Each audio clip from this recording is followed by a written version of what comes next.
नमस्कार दोस्तों, हमारी आज की इस कहानी के नाम है रिश्ते। आज रमन के घर का मुहूर्त था। सारे रिश्तेदार मौजूद थे। कई रिश्तेदार उसकी वाहवाही कर रहे थे। वाकई उसने कितना सुंदर घर बनवाया था। हालांकि था तो 60 गज में फैला हुआ छोटा सा घर, पर बहुत करीने से बनाया गया था। लेकिन साथ ही कुछ रिश्तेदार जबी जबान से रमन उसकी पत्नी साक्षी की बुराई कर रहे थे। भला नए घर की क्या जरूरत थी? इतना बड़ा बंगला तो था इन लोगों का। बेवजह महल को छोड़कर छोटे से घर में आ रहे हैं। वाकई अक्लमंदी का सौदा नहीं किया इन लोगों ने। तो कुछ ने कहा, माँ बाप की सेवा करते जो रहता है, इसलिए माँ बाप को अकेला छोड़कर यहाँ आ गया। कम से कम माँ बाप की उम्र का तो लिहाज कर लेते। दोनों बुढ़ापे में अकेले रह गए। अरे बहू संस्कारी नहीं है तो रहना ही नहीं चाहती होगी इसके साथ। भैया आजकल सबको आज़ादी पसंद है। बंधनों में कोई बंद कर नहीं रहना चाहता। जिम्मेदारी कोई नहीं लेना चाहता। अरे औरत कब तीर्थ चरित्र दिखा कह नहीं सकते। देखो, शादी के 7 साल बाद जाकर अपने सास ससुर को अकेला छोड़कर अलग हो रही है, और इस बात से माथे पर बिल्कुल भी सिकन नहीं है। आ रही है, देखो कैसे तैयार होकर पूजा में आ गई। सब लोग कह रहे थे, जितने मुंह उतनी बातें। पूरी रिश्तेदारी में मधु और हितेन के बेचारे बने हुए थे। दोनों ही चुपचाप एक तरह कुर्सी पर बैठे हुए थे, जबकि बेटे बहू ने बैठे हुए थे पूजा पे। यह काम पूरा हुआ तो बहू साक्षी सबके सब पैर छूने उठी। सबने पहले अपने सास ससुर के पास आकर उसे पैर छुए। ससुर जी ने तो फिर भी आशीर्वाद दे दिया, लेकिन सास मुंह बनाते हुए बोली, तू मेरे बेटे को लेकर अलग हुई है ना। देख, भगवान ने तुझे भी एक बेटा दिया है। तेरे कर्मों का तू यही भुगत कर जाएगी। मधु की आशीर्वाद की जगह शराब देते हुए बोली। पर साक्षी ने मधु को कोई शिकायत नहीं दिया, बल्कि वो रिश्तेदारों को पैर छूने आगे बढ़ गई। वो अपने नए घर में किसी तरह का तमाशा नहीं करना चाहती थी। उसके बाद वो रसोई में आ गई। आखिर नई रसोई में खिचड़ी जो बनती थी, उसके बाद ब्राह्मण और कन्या भोज करना था, और उन्हें तो खिचड़ी वो परोसनी थी कि खिचड़ी बनते बनते उस दिन याद आ गया कि जब वो रमन की दुल्हन बनकर ससुराल आई थी। उसका ससुराल का मकान काफी बड़ा और आलीशान था। एक पल के लिए तो उसके पैर अपने आप ही बाहर ठिठक गए। सचमुच कितना सुंदर मकान था, लेकिन वो मकान तो सिर्फ मधु जी का और हितेन जी का था। ये बात उसे बहुत जल्दी समझ आ गई, क्योंकि वो अपनी मर्जी से वहाँ कुछ भी नहीं कर सकती थी। शादी के 4-5 बाद ही अपने कमरे की बेडशीट बदलकर रंगीन बेडशीट बिछा दी, जो अपने साथ ही लेकर आई थी।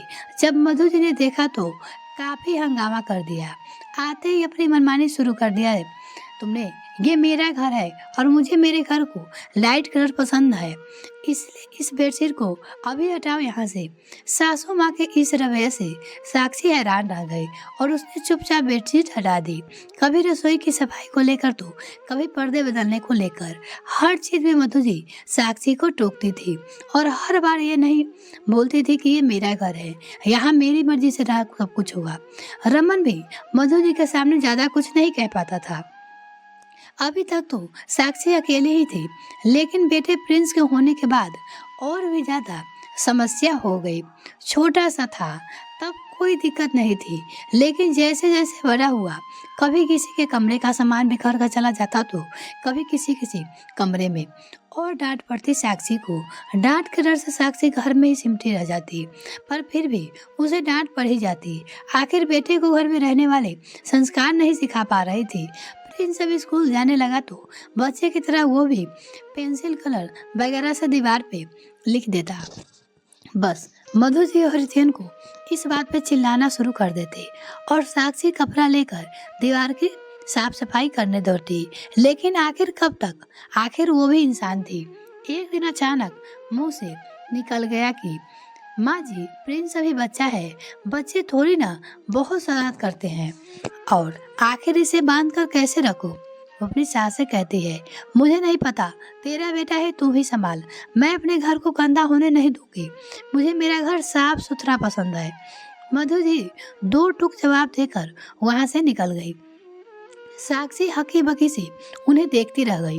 वो दिन था जब पहली बार साक्षी ने रमन से अलग घर लेने की कहा था, पर रमन ने उसे उस दिन भी साक्षी को चुप करा दिया। साक्षी माँ है, थोड़ा सा सुन लिया करो।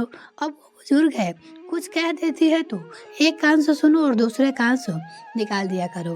पर ऐसे कैसे रमन, मेरे बच्चे का बचपना वो भी तो नहीं जी पा रहा है। ऊपर से माँ जी सोचती भी नहीं है, किसी के सामने चिल्लाना शुरू कर देती है। आखिर कब तक सुनूं मैं? वो अपने पति से कहती है, साक्षी थोड़ी सी हिम्मत रख लो, समझो मेरी बात को। माँ पापा बूढ़े हो गए चुके हैं, उन्हें अकेला भी तो नहीं छोड़ सकता। अब इसके आगे साक्षी कुछ नहीं कर पाई। उसके पति ने जब नहीं सुना तो, लेकिन उस दिन तो रमन घर पे ही था। बाहर बारिश हो रही थी, पता नहीं कैसे पीछे वाले दरवाजा खुला रह गया था और प्रिंस खेलता हुआ बाहर उस छोटे से बगीचे में आ गया। बच्चे को तो वैसे भी पानी से बहुत लगाव होता है। 4 साल का प्रिंस को बड़ा ही मजा आने लगा। वही गमले में मिट्टी निकाल निकाल कर खेलने लगा और पानी भी में भीगता रहा।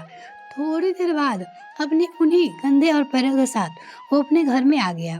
पूरे फर्श पर मिट्टी और गीला हो चुका था। यह देखकर मधु जी आग बबूला हो गई और उन्हें खींचकर एक चाटा प्रिंस को दे मारा। कुछ सिखाया नहीं क्या तेरी माँ ने? तुझे बिल्कुल तमीज नहीं है, पूरा घर गंदा कर दिया। प्रिंस की दादी ने प्रिंस को मार दिया। मधु जी की मार से प्रिंस जोर जोर से रोने लगा। शोर सुनकर सब लोग बाहर आ गए। वहां का मंजर देखकर उन लोगों को समझते देर नहीं लगेगी क्या हुआ होगा। प्रिंस को रोता देखकर साक्षी प्रिंस को गोद में उठाकर कमरे में ले आई, पर रमन बोला, माँ वो बच्चा है, उसे इतनी समझ थोड़ी ना है कि गंदे पैर से घर में नहीं आया जाता है। अगर समझ नहीं है तो समझ सिखाओ उसे। मेरे घर में ये सब नहीं चलेगा, नहीं तो अपने कमरे में चुपचाप बिठा कर रखो उसे। पूरा फर्श गंदा कर दिया। अब उस महारानी को बोलो कि छोड़े उसे, पहले बाहर आकर फर्श साफ करे। रमन हैरान होकर मधु जी की तरफ देखता रहा। ये देखकर मधु जी बोली, अब यूं ही घूरता रहेगा मुझे, या फर्श भी साफ करवाएगा? वो अपने बेटे से बोलती है। आखिरकार रमन खुद ही बाहर आ गया, कपड़ा लेकर आ गया और पूरे फर्श पे पोछा लगा दिया। पर मधु जी ने कुछ भी नहीं कहा। उस दिन रमन ने ठान लिया कि वो छोटा सा ही सही अपना खुद का मकान बनवाएगा। ऐसा मकान जहां उसका बच्चा उसका बचपन जी सके। और आज वो सपना साकार हो रहा था। थोड़ी देर बाद ही भोजन का आयोजन किया गया। कुछ रिश्तेदार खाना खाकर और फिर एक बार और रमन और साक्षी को बधाइयाँ देकर वहां से रवाना हो गए। अब घर में कुछ खास ही रिश्तेदार बचे थे, बाकी सभी लोग चले गए। साक्षी और रमन उसके मायके वालों को भेजा कर अंदर आई तो मधु जी खड़े होते हुए बोली, रमन अब हम भी जाएंगे हमारे घर, हम भी यहाँ से निकलेंगे, तुम्हारा काम हो गया हो। उनकी बात सुनकर रमन और साक्षी वहीं खड़े रह गए। रमन अपनी माँ से कहता है, माँ कहाँ जा रही हो? आज तो यहीं रुक जाओ, कल चले जाना। वो कहता है। तब हितेश जी बोले, नहीं नहीं बेटा, यहाँ पे कोई नहीं है वहाँ पे, और तुझे तो पता है आजकल घर सोना छोड़ना सही नहीं होता, इसलिए तू दो कैब बुक कर दे, हम लोग अभी रवाना हो जाएंगे। और वैसे भी यहाँ रुक के करेंगे क्या? अगर तुम्हें सेवा ही करनी होती तो उसी घर में कर चुके होते, ये नए घर का तमाशा नहीं करते। वो अपने बेटे से कहती है। मधु जी साक्षी जी की तरफ देखकर ताना मारते हुए बोली। उन्हें पूरी उम्मीद थी कि साक्षी जवाब देगी, लेकिन साक्षी चुपचाप अंदर चली गई, कुछ भी नहीं बोले। ये देखकर वो ज्यादा तिलमिला गई। अब गुस्सा निकलने के लिए कोई तो चाहिए था, इसलिए अपने बेटे रमन को सुनाते हुए बोली, मधु जी की तेरी बीवी को तो सीधे मुंह से बात भी नहीं कर रही है मुझसे, फिर उसे यहाँ रहकर क्या करूँगी? मान सम्मान तो हमारा भी है, अगर वो ऊंची नाक की है तो हम भी ऊंची नाक के हैं। हमें तो नहीं रुकना तेरे इस नए घर में, हमें तो हमारा घर ही भला है। वैसे भी तुम्हारे मकान से तो काफी बड़ा है वो। माँ क्यों बात को खींच रही हो? आपको तो खुश होना चाहिए का, आपके बेटे ने कम से कम छोटा सा ही सही एक मकान तो बनवाया है। हाँ तो तू अपनी बीवी के पक्ष में बोलेगा। याद रख तेरा भी एक बेटा है, जैसे बहू मुझ तुझे लेकर अलग हो गई है ना, हमें अकेला छोड़ दिया। वैसे भी तुम भी तरसोगे। बस करो माँ, कुछ भी बोले जा रही हो। आपकी बहू आपके बेटे को लेकर अलग नहीं हुई, बल्कि आप खुद उसे के लिए जिम्मेदार है। मेरा घर, मेरा घर, मेरा घर। आप हर बात में अपने घर का ताना देते। उस घर में हमें अपनी मर्जी से कुछ भी नहीं कर सकते थे। यहाँ तक कि हमारा बच्चा वहाँ आज़ादी से खेल भी नहीं सकता था। तो जब वो घर हमारा नहीं तो फिर भला वहाँ रहकर करते क्या हम? और रमन फटाफट से कैब बुक कर देता है। बेटा हमें जाना है। और मधु चुप रहो।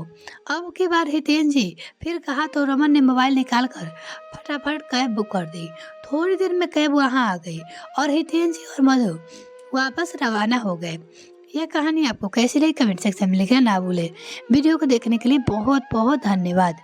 मिलते हैं किसी और वीडियो में, तब तक के लिए bye. Thanks for watching this video.